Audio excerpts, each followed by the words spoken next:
Doctor ortho Ayurvedic oil and capsule. अब दर्द भी घुटने टेकेगा।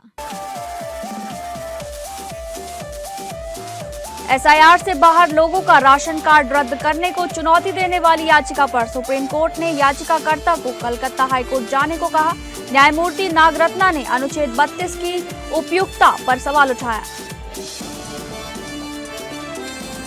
जुबीन गर्ग मौत मामले में आरोपी श्याम कानू महंता की जमानत याचिका पर सुप्रीम कोर्ट ने श्याम कानू महंता नोटिस भेजा। कोर्ट ने जुलाई 2026 अंत में सुनवाई तय की। महंता ने 50 से अधिक एफआईआर और जांच हस्तांतरण भी मांगा है।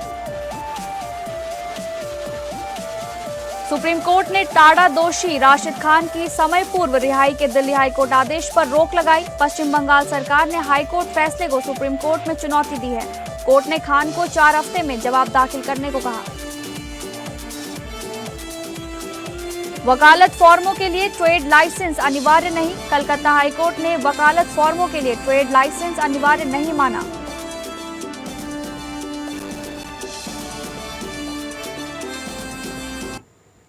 नमस्कार, मैं हूं आपके साथ शालिनी राणा और लोकप्रिय कानूनी प्रोग्राम लीगल हेल्पलाइन में आपका बहुत बहुत स्वागत है।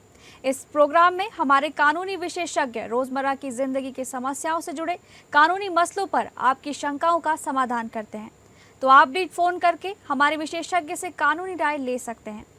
तो आज लीगल हेल्पलाइन में हम आपको प्री लिटिगेशन कमर्शियल मीडिएशन या व्यावसायिक मध्यस्थता के बारे में जानकारी देंगे।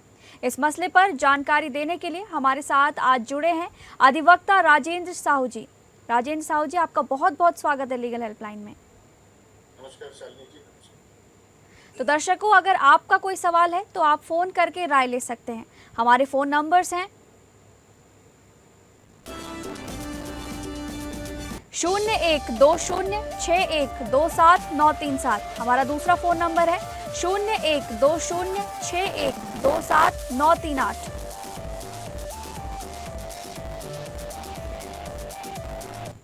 वापस चलेंगे हमारे आज के कानूनी विशेषज्ञ अधिवक्ता राजेंद्र साहू जी के पास। तो सर, आपसे हम जानना चाहेंगे आज कि प्री लिटिगेशन मीडिएशन और पोस्ट लिटिगेशन मीडिएशन क्या होता है। नमस्कार शालिनी जी और सारे लोगों को जो देख रहे हैं। शालिनी जी, बहुत ज़रूरी है आज के सिनेरियो में कि हम ये समझें मीडिएशन क्या है। पहले तो मीडिएशन एक चीज़ है जिसे कहते हैं मध्यस्थता, या जिसे आप कह सकते हैं बीच बचाव।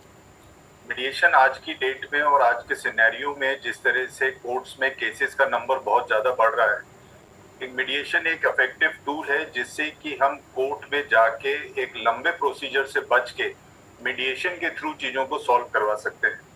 मीडिएशन एक आसान लैंग्वेज में कहा जा सकता है कि जैसे मान लीजिए किन्हीं 2 लोगों का लड़ाई चल रही है और कोई बीच में एक व्यक्ति आकर उस चीज को सॉल्व करता है जी।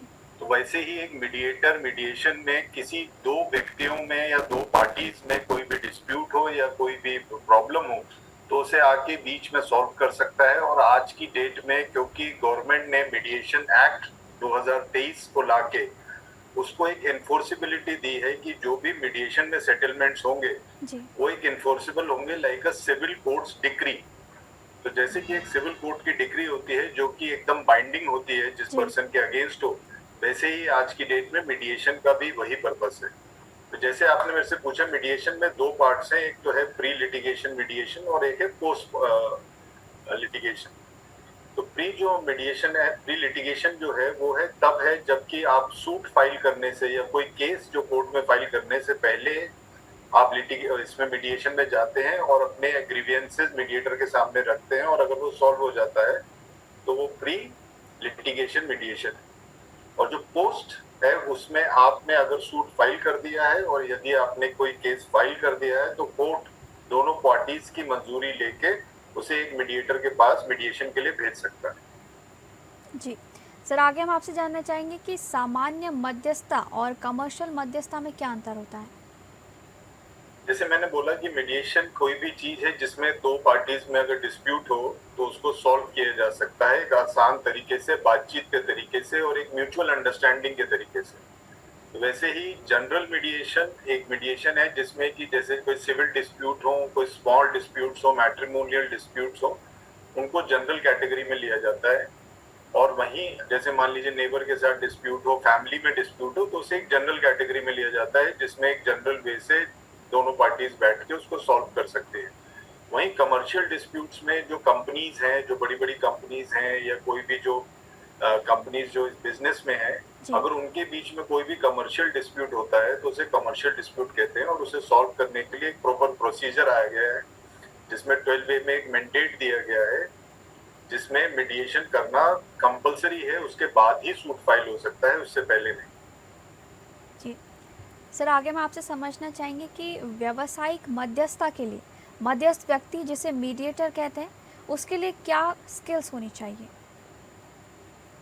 देखिए, एक मीडिएटर एक जज की तरह है। अगर एक जज के पास नॉलेज ना हो सब्जेक्ट की जी। तो वो उस चीज को नहीं कर सकता। तो एक मीडिएटर के लिए सबसे जरूरी है कि वो उसके पास उस सब्जेक्ट के बारे में, जिस बारे में वो डिस्प्यूट है और जिसके लिए वो केस उसके पास आया है, उस सब्जेक्ट के बारे में उसको अच्छे से नॉलेज हो। सेकेंडली, वो न्यूट्रल हो, वो दोनों में से किसी भी पार्टी से का कोई पक्ष ना ले और हमेशा जो सीक्रेसी है, यानी जो भी बातचीत हुई है उस मीडिएशन में, उस बातचीत को एक सीक्रेट वे से दोनों पार्टीज में और मीडिएटर के बीच में ही रहनी चाहिए। तो न्यूट्रलिटी और सीक्रेसी मेंटेन करना बहुत जरूरी है। उसमें कम्युनिकेशन स्किल होनी चाहिए ताकि वो कन्विंस कर सके कि आपके क्या फायदे हैं। अगर आप कोर्ट जाते हैं तो आपका कितना समय बर्बाद हो सकता है, और यदि आप मीडिएशन में यहाँ पर इन चीजों को सॉल्व करते हैं तो आपको क्या फायदे हो सकते हैं। जी। तो मीडिएशन एक तरीका है। जैसे आज की डेट में आप जानते हैं कि अगर कोई कोर्ट में केस जाता है तो उसमें 10 साल लग जाते हैं और कई कई केस तो अभी भी 30-30 साल से सुप्रीम कोर्ट तक आते आते पेंडिंग है। जी। तो मीडिएशन एक टूल है कि अगर आपका कोई भी डिस्प्यूट 3 महीने 6 महीने में सॉल्व हो सकता है तो क्यों नहीं उस रास्ते पे चला जाए जहां पर आप मीडिएशन, जब लिटिगेशन में जाते हैं तो आपको हजारों लाखों रुपए खर्च करने पड़ते हैं, चाहे वो लॉयर फीस हो, चाहे वो एक्सपेंसेस हो लिटिगेशन के। तो इसीलिए मीडिएशन एक ऐसा टूल दिया गया है जिसमें उसको मीडिएटर उनको समझा सके। वो कम्युनिकेशन स्किल बहुत जरूरी है और एक नेगोशिएशन स्किल्स भी बहुत जरूरी है कि वो नेगोशिएट करा सके पार्टीज में, क्योंकि हर पार्टी समझती है कि मेरा नुकसान बड़ा है, तो उस नुकसान को समझा सके कि भाई आपका नुकसान और इनका नुकसान बराबर है और किस तरह इन दोनों नुकसानों को मिलाकर एक दूसरे को फायदा पहुंचाया जा सकता है। तो ये सारी जो स्किल्स हैं ये बहुत जरूरी है एक मीडिएटर में, ताकि वो इस चीज को सॉल्व कर सके। जी राजेंद्र साहू जी, आगे हम आपसे जानना चाहेंगे कि व्यावसायिक मध्यस्थता कैसे की जाती है, इसकी प्रणाली या स्टेजेस क्या हैं? देखिए, कमर्शियल मीडिएशन जो है, जैसे मैंने आपको बताया, मीडिएशन एक्ट 2023 में लागू हुई 9 अक्टूबर 2023 में। उसके बाद से उसमें कई मैंडेटरी चीजें कर दी गई हैं, जैसे कि सेक्शन 12A। सेक्शन 12A कहता है कि अगर दो कंपनीज में कोई भी डिस्प्यूट होता है तो उनको पहले मीडिएशन में आना पड़ेगा। उसके बिना वो जब तक वो मीडिएशन नहीं हो जाता उसके बिना वो सूट नहीं फाइल कर सकते। तो ये जो मैंडेट किया गया है 12A में, उससे ये फायदा होता है कि डायरेक्टली कोई सूट फाइल करने से बेटर है कि पहले कंपनीज मीडिएटर के सामने बैठ के एक अपने पक्ष रखे और हो सकता है कि वो चीजें सॉल्व हो जाए। तो इसके लिए एक टाइम फ्रेम दिया गया है कि 3 महीने के अंदर वो मीडिएशन को सॉल्व करना है, और हद से हद अगर वो 3 महीने में नहीं होता है तो 2 महीने और लिए जा सकते हैं। यानी टोटल जो एक 5 मंथ्स का विंडो दिया गया है उसमें एक पॉसिबिलिटी बनती है कि कमर्शियल लिटिगेशन को सॉल्व किया जा सकता है। मान लीजिए दो कंपनीज के बीच में कोई भी डिस्प्यूट हुआ है तो जो कंपनी अग्रीव्ड है उसको लीगल सर्विस सेल के पास जाके एक एप्लीकेशन देनी पड़ती है, जिस एप्लीकेशन के बाद जो लीगल सर्विस कमेटी है वो 3 दिन के अंदर या 7 दिन के अंदर मैक्सिमम उसको नोटिस को दूसरी पार्टी के पास भेजती है, और एक 10 दिन का टाइम फ्रेम दिया जाता है कि उनको मीडिएशन के लिए बैठना ही पड़ेगा। तो इस तरीके से एक टाइम बाउंड वे से इस चीज को सॉल्व करने की कोशिश की जाती है, और यदि ये सॉल्व नहीं होता 5 महीने में, तब चाहे तो कंपनीज अपना सूट फाइल कर सकते हैं। लेकिन ज्यादातर देखा गया है, क्योंकि लिटिगेशन में एक ह्यूज कॉस्ट आता है और ये 5 मंथ का जो विंडो है इसमें भी काफी लॉसेस होते हैं, तो ज्यादातर जो कमर्शियल मीडिएशंस हैं वो इस पीरियड में सॉल्व हो जाते हैं by good negotiation and by good minds of both the sides. जी, आगे हम आपसे जानना चाहेंगे कि कमर्शियल कोर्ट एक्ट 2015 के संशोधन अनुसार प्री लिटिगेशन कमर्शियल या व्यावसायिक मीडिएशन क्या है? जैसे मैं आपको बता चुका हूँ कि प्री लिटिगेशन जो है कमर्शियल एक्ट में इंट्रोड्यूस किया गया है आफ्टर 223 2023 में सेक्शन 12A के तहत, ताकि एक लिटिगेशन हो सके। और इसमें जैसे मैं अभी आपको पिछले सवाल में भी जवाब देना चाह रहा जी। था कि जो है इसमें जब मीडिएटर उनसे बैठते हैं तो एक ओपनिंग सेशन होता है। उस ओपनिंग सेशन के बाद दोनों पार्टीज को अलग अलग बुलाया जाता है। एक पार्टी का ग्रीवियंस सुना जाता है, फिर दूसरी पार्टी का ग्रीवियंस सुना जाता है, फिर दोनों को साथ बैठा के उन ग्रीवियंस को सुना जाता है, ताकि एक नेगोशिएशन और सेटलमेंट की तरफ पहुंचा जा सके। और जो 12A का मैंडेट है वो जब कहता है कि प्री लिटिगेशन से पहले आपको ये चीजें करनी है, मीडिएशन करना जरूरी है और अनिवार्य है, तो इससे बहुत कुछ कोर्ट के ऊपर जो बर्डन है वो बच जाता है। जी सर, आगे आपसे हम विस्तार में जानना चाहेंगे, जैसे आपने 12A के बारे में समझाया था हमें, कमर्शियल कोर्ट एक्ट के सेक्शन 12A के अनुसरण में क्या फ़ायदे हैं और क्या कोई त्रुटि है?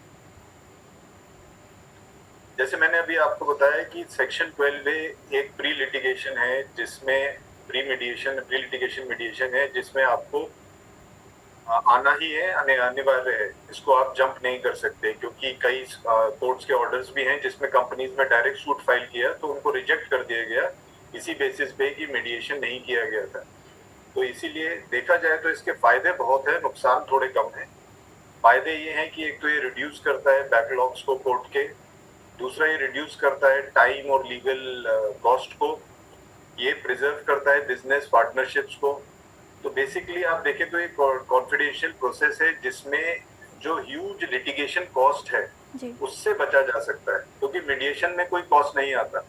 मध्यस्थता या जो आप कहते हैं बीच बचाओ, इसमें कोई कॉस्ट नहीं आता। इसमें सिर्फ आपको जाना है, दोनों पार्टीज को बैठना है, मीडिएटर को फीस गवर्नमेंट देती है, तो इसलिए आपको कुछ पे करना नहीं है। जैसे आर्बिट्रेशन में एक बार को पार्टीज को पे करना पड़ता है जी। आर्बिट्रेटर को, लेकिन यहाँ पर ना तो मीडिएटर को आपको पे करना है ना कुछ करना है, और बहुत ही अच्छे तरीके से ये आज की डेट में बहुत अच्छा प्रोसेस है। वहीं अगर देखा जाए तो 12A का सिर्फ यही ड्रॉबैक है कि इसमें जो 5 महीने का पीरियड है उसमें कई बार क्या होता है कि क्योंकि ये एक अनिवार्य चीज है और करना ही पड़ता है, तो कई बार पार्टी सीरियस नहीं होती मीडिएशन की, और वो 5 महीने का जो टाइम है वो स्पॉइल करने के लिए स्पॉइल किया जाता है कि क्योंकि एंड में मीडिएशन तो करना ही नहीं है। तो इसीलिए बस एक वही ड्रॉबैक कहा जा सकता है, और कोई अर्जेंसी हो तो उसमें थोड़ी सी प्रॉब्लम आ सकती है। जी, लीगल हेल्पलाइन में आज हम बात कर रहे हैं मीडिएशन एक्ट के बारे में, जिस पर जानकारी दे रहे हैं हमारे विशेषज्ञ कानूनी अधिवक्ता राजेंद्र साहू जी। तो सर, आगे हम आपसे जानना चाहेंगे कि सेक्शन 12A के तहत pre litigation commercial mediation case के फाइलिंग की क्या प्रक्रिया होती है? जी, काफी हमने इस पे डिस्कस कर लिया है कि 12A क्या चीज है, और 12A मैंने अपने श्रोताओं को समझा भी दिया है। तो देखा जाए तो 12A जो कमर्शियल एक्ट में है, कमर्शियल मीडिएशन एक्ट में है, और मीडिएशन एक्ट 2023 के बाद जो इंट्रोडक्शन है उसमें 12A सेक्शन है।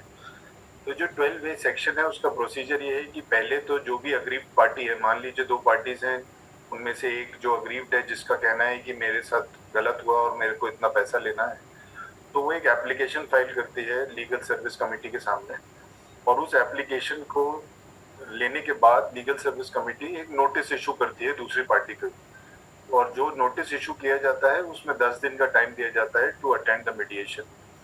और उस पीरियड में जब वो पार्टी आती है फॉर मीडिएशन, तो या तो पैनल ऑफ आर्बिट्रेटर मीडिएटर्स में से उसको अपॉइंट करने के लिए उनसे परमिशन दी जाती है, या फिर एक मीडिएटर अपॉइंट किया जाता है after the mutual consents of both the parties.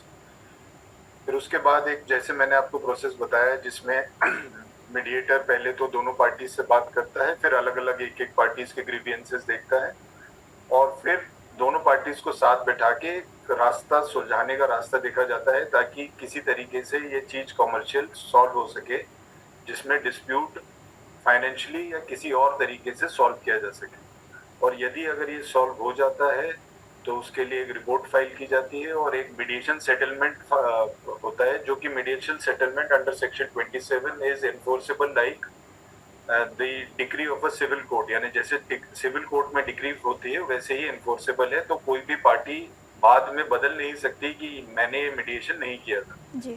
तो आज की डेट में जब वो रिपोर्ट फाइल होती है और मीडिएशन सेटलमेंट हो जाता है, तो उसके बाद वो सेटलमेंट के बाद जो आपको मैंने प्रोसीजर बताया, और यदि इस टाइम पीरियड में, जो कि 3 महीने का पीरियड है, अगर ये नहीं हो पाता तो मीडिएटर 60 दिन का और टाइम ले सकता है अगर there is a possibility of mediation, यानी टोटल 5 महीने का पीरियड। तो फाइनली अगर ये मीडिएशन हो जाता है तो वेल एंड गुड, एक मीडिएशन सेटलमेंट अग्रीमेंट साइन होता है।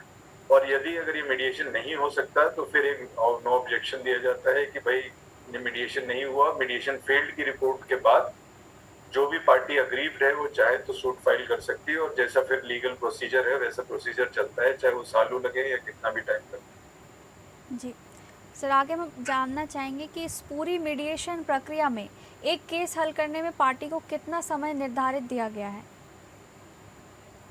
देखिए, जनरल मीडिएशन में 120 दिन है, 120 डेज, और उसके बाद अगर वो 120 डेज में अगर मीडिएशन सॉल्व होने के चांसेस हैं तो 60 दिन और लिए जा सकते हैं। वैसे ही कमर्शियल मीडिएशन में भी जैसे मैंने आपको बताया कि 3 महीने जो कि 90 दिन है, और उसके बाद 2 महीने 60 दिन और लिए जा सकते हैं। जी ये एक टाइम फ्रेम है दोनों में, जो इस टाइम फ्रेम के अंदर अगर हो सकता है तो पॉसिबल है। और मान लीजिए दोनों में ना हो तो बाय परमिशन एक एप्लीकेशन फाइल करके परमिशन लेकर और उसको भी एक्सटेंड किया जा सकता है अगर there is a very close possibility of getting it solve. जी सर, आगे हम आपसे समझना चाहेंगे कि mediation act 2023 pre litigation mediation और कमर्शियल मीडिएशन के बारे में क्या कहता है? देखिए, ये जो प्री लिटिगेशन मीडिएशन है उसको एनकरेज करता है सेक्शन 5, और पार्टीज को अटेम्प्ट करता है कि पार्टीज किसी तरह इसको पहले ही कोर्ट में जाने से पहले ही उसे सॉल्व कर दें। और वैसे ही सेक्शन जो मीडिएशन एक्ट 2023 में क्या कहते हैं, मीडिएशन काउंसिल ऑफ इंडिया को फॉर्म किया गया है, जिसका काम यही है कि वो मीडिएटर्स और उनका स्टैंडर्ड्स को मेंटेन करें। Every mediator has to go in a standard training of many days. उसके बाद उनको एक मीडिएशन की स्किल सिखाई जाती है कि उस स्किल के थ्रू वो किस तरह नेगोशिएट कर सकते हैं। तो मीडिएशन काउंसिल का जो काम है वो यही है, टू मेक गुड मीडिएटर्स, जिसमें सीनियर मीडिएटर्स भी होते हैं जो जिनके पास एक नेगोशिएशन स्किल हो, ताकि वो दोनों पार्टीज को सॉल्व करवा सके। जी थिर्डली, उसमें कॉन्फिडेंशियलिटी बहुत जरूरी है। जो व्यक्ति आपके बीच में बैठा है और आपके किसी भी डिस्प्यूट को सॉल्व कर रहा है, उसको एक कॉन्फिडेंशियलिटी, और उसको एक बहुत जरूरी है कि वो सीक्रेसी रख सके, यानी वो सीक्रेट आपकी बातों को अपने तक ही रखे। तो जो भी बात मीडिएशन सेंटर में बात अंदर होती है कमरे में, वो बाहर नहीं जानी चाहिए। तो ये सारा काम देखना बहुत जरूरी है मीडिएशन काउंसिल को कि वो सीक्रेसी मेंटेन और कॉन्फिडेंशियलिटी मेंटेन। और फाइनली जो कमर्शियल डिस्प्यूट्स हैं उनको लार्ज स्केल पे देखने के लिए इस एक्ट को बनाया गया है, और इससे काफी कुछ फायदा हो रहा है और काफी कमर्शियल डिस्प्यूट इससे खत्म होते हैं। जी राजेंद्र साहू जी, आपका बहुत बहुत धन्यवाद प्री लिटिगेशन, कमर्शियल मीडिएशन और व्यावसायिक मध्यस्थता के बारे में हमारे दर्शकों तक जानकारी साझा करने के लिए। फिलहाल लीगल हेल्पलाइन में बस इतना ही। नमस्कार।